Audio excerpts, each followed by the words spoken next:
मैं पूरे सम्मान के साथ मोहन भागवत जी से 5 प्रश्न पूछना चाहता हूं और आपका समर्थन चाहता हूं। अगर मैं कोई गलत प्रश्न पूछूं तो बता देना, और सही प्रश्न पूछूं तो मैं आपसे हाथ खड़ा करवा के पूछूंगा।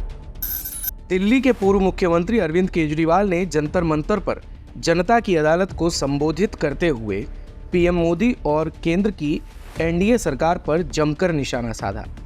लेकिन अरविंद केजरीवाल सुर्खियों में तब आ गए जब उन्होंने आरएसएस प्रमुख मोहन भागवत से पूछ लिए 5 सवाल।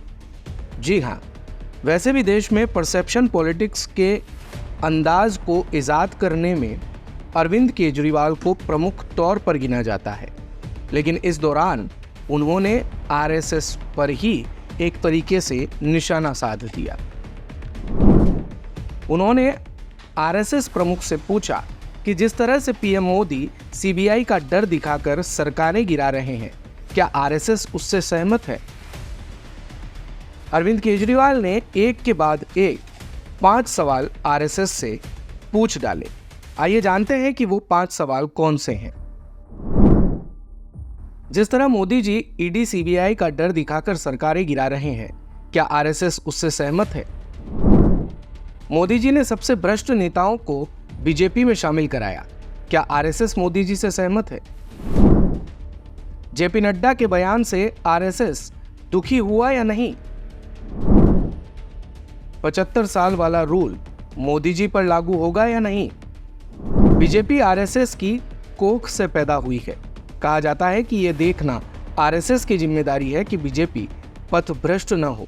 क्या आप आज की बीजेपी के कदमों से सहमत हैं, या आपने कभी मोदी जी से ये सब न करने के लिए कहा?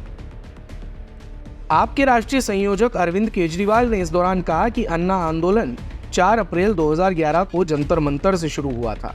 तब सरकार ने हमें चैलेंज किया था कि चुनाव लड़कर दिखाओ, जीत कर दिखाओ। हम भी चुनाव लड़ लिए, देश के अंदर साबित कर दिया कि ईमानदारी से चुनाव लड़ा जा सकता है और ईमानदारी से चुनाव जीता भी जा सकता है।